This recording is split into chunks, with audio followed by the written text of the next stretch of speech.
देश की यात्राओं पर। जी हाँ, देश के अंदर दो अहम यात्राएं शुरू हुई हैं। एक यात्रा कांग्रेस की ओर निकाली गई है जो पूर्व से निर्धारित थी, और दूसरी यात्रा हरियाणा से निकाली गई है आम आदमी पार्टी की।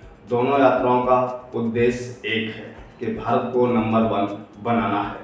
भारत को जो अनेकता है उसको एकता के सूत्र में पिरोना है। जी हाँ, दोनों यात्राओं का अर्थ एक है, लेकिन जिस तरह से दोनों यात्राएं एक साथ शुरू हुई हैं, अब देश के अंदर व्यक्तियों के व्यवहार को जोड़ने का काम करेंगी या फिर उनको तोड़ने का काम करेंगी। नमस्कार, मैं हूं मुकेश कोहली और आप देख रहे हैं कोहली न्यूज।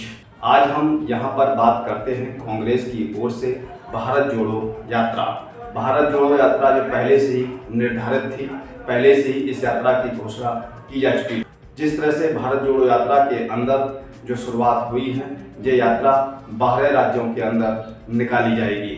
कन्याकुमारी से शुरू होकर कश्मीर तक जाएगी और इस यात्रा का शुभारंभ हो चुका है। आज ये तीसरा दिन है।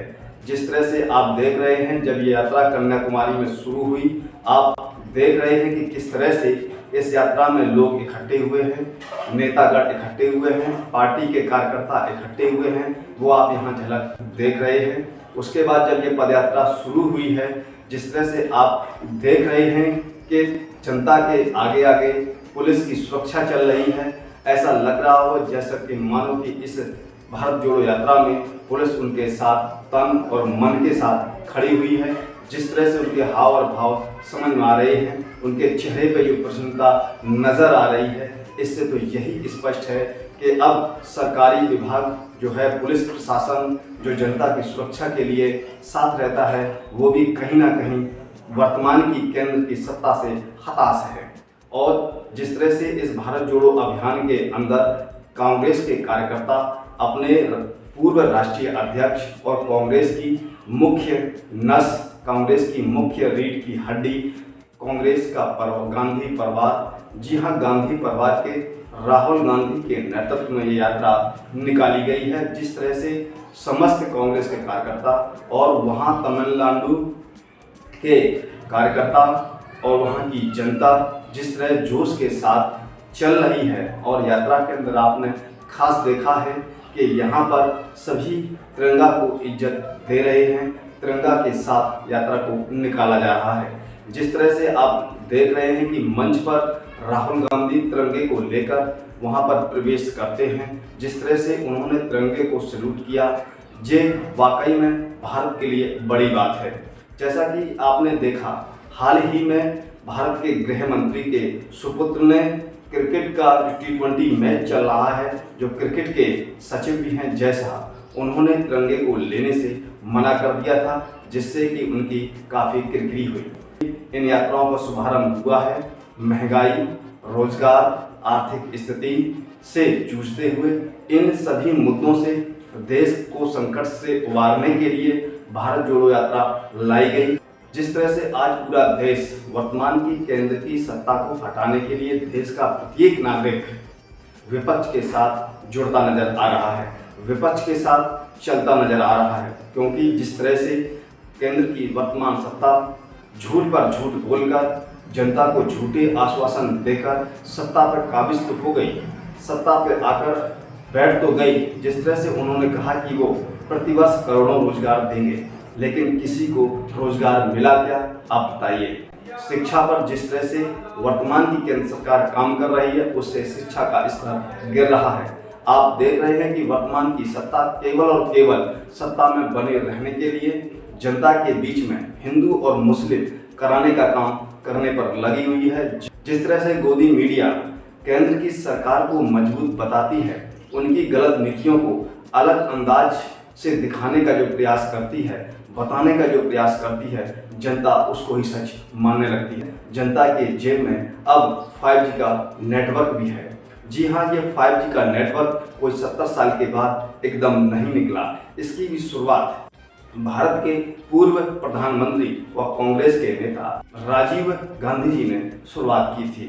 टेक्निकल की भारत के अंदर अगर एंट्री किसी प्रधानमंत्री ने की तो वो राजीव गांधी जी थे। जी हाँ, आज जिस तरह से पूरे देश के अंदर जो बताने का प्रयास गोदी मीडिया कर रही है कि 70 साल के बाद सिर्फ और सिर्फ वर्तमान के प्रधानमंत्री नरेंद्र मोदी जी ने किया है, वो सरासर झूठ। हम आपको एक वायरल वीडियो दिखाते हैं। वक्त ये भी तो कहते हैं 2014 के बाद अगर माना जाए तो देश आजाद हुआ, देश डेवलप्ड हुआ। उससे पहले देश में कुछ भी नहीं। हाँ, बिल्कुल कुछ नहीं था। उससे पहले हम आदिवासी थे, केले के पत्ते बांध के घूमते थे, ना कोई गाड़ी थी ना कोई घोड़ा था, कुछ नहीं था। एरोप्लेन नाम की कोई चीज नहीं होती। चिड़िया की तरह जैसे मोदी जी ड्रोन अपना उड़ा रहे हैं, हम भी चिड़िया और चीलों पे बैठ के विदेशों में जाया करते थे। कुछ नहीं था हिंदुस्तान में, कुछ था ही नहीं हिंदुस्तान में। हिंदुस्तान में सिर्फ और सिर्फ हा हु हुलालू, हा हु हुलालू भाले ले लेके हिंदुस्तान के लोग चला करते थे। ये तो मोदी जी आए जिन्होंने बताया कुर्ता क्या होता है, ये तो मोदी जी आए जिन्होंने बताया चश्मा क्या होता है, ये मोदी जी आए जिन्होंने बताया सेलफोन क्या होता है। उससे पहले हिंदुस्तान में कुछ नहीं था। सिर्फ मंदिरों के बाहर अंधभक्त बैठे होते थे कटोरा लेकर के। ये था हिंदुस्तान। ये सब बनाया मोदी जी ने, ये पेड़ मोदी जी ने उगाए, ये हवाएं मोदी जी ने बनाई, ये सूरज चांद भी थोड़े दिन में आपको सुनने को मिलेगा, ये मोदी जी की देन है। ये प्रकृति बसाने वाले मोदी जी है। किस तरह से उसने गोदी मीडिया को जवाब दिया है। अब इस तरह की गोदी मीडिया जनता से प्रश्न पूछना बंद कर चुकी है। यहाँ पर जो राहुल गांधी के द्वारा पद यात्रा के दौरान उन्होंने लोगों को गले भी लगाया, उन्होंने पेड़ पौधों को भी लगाकर भारत जोड़ने का एक नया संकल्प भी दिया कि जिस तरह से गोदी मीडिया, जिस तरह से देश की भड़काऊ मीडिया जूतों पर जाके राजनीति कर रही है, क्या उसने कभी कहा है कि वर्तमान के प्रधानमंत्री हर एक कार्यक्रम में एक नई ड्रेस के साथ उपलब्ध होते हैं, दिखाई पड़ते हैं? क्या ऐसा उन्होंने कभी यहाँ पर उस पर डिबेट करने का प्रयास किया?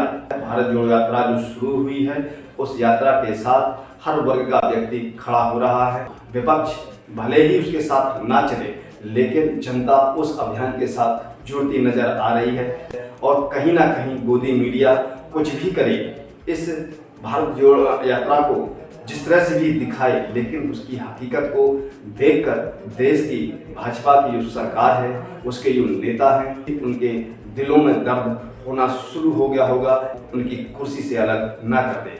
आप इस पर अपना सुझाव जरूर दें, खबर को लाइक करें और अधिक से अधिक शेयर करें। आपने अभी तक हमारे चैनल को ज्वाइन ना किया हो तो शीघ्र जाके चैनल को ज्वाइन कर सकते हैं। सब्सक्राइब ना किया हो तो नीचे जाकर सब्सक्राइब बटन पर क्लिक करें, बेल आइकन पर प्रेस करें, जिससे कि पढ़ने वाली खबर की प्रत्येक अपडेट का नोटिफिकेशन सबसे पहले आपको प्राप्त होगा। हम फिर मिलेंगे एक नई खबर के साथ। तब तक आप हमको इजाजत दीजिए। जय भारत।